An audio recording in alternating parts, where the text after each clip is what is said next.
അമലോത്ഭവമായിരുന്നു അവൾ. ദേവാലയത്തിൽ വളർന്ന പെൺകുട്ടി. ശക്തയും ധീരയും ഉറച്ച തീരുമാനങ്ങളുമുള്ളവൾ.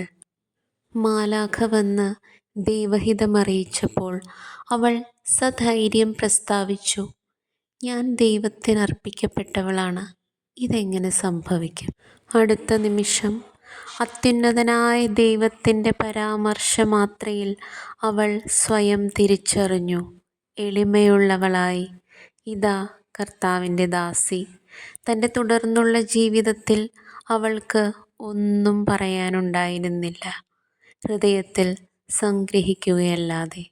പിന്നീട് എലിസബത്തിനെ സന്ദർശിച്ച വേളയിൽ അവളുടെ അഗാധമായ ദൈവസ്നേഹവും ദൈവവചനങ്ങളിലുള്ള ജ്ഞാനവും നമ്മൾ കേട്ടു, മറിയത്തിൻ്റെ സ്തോത്രഗീതത്തിലൂടെ. ആ അമ്മ വളർത്തിയ മകനെ പിന്നീട് നമ്മൾ കാണുന്നുണ്ട്, വേദശാസ്ത്രികളുമായി തർക്കിക്കുന്ന വേളയിൽ ദേവാലയത്തിൽ. ബാലൻ്റെ ജ്ഞാനത്തിലും മറുപടിയിലും അവർ ആശ്ചര്യപ്പെട്ടു. "ഇവൻ ആ തച്ചൻ്റെ മകനല്ലേ?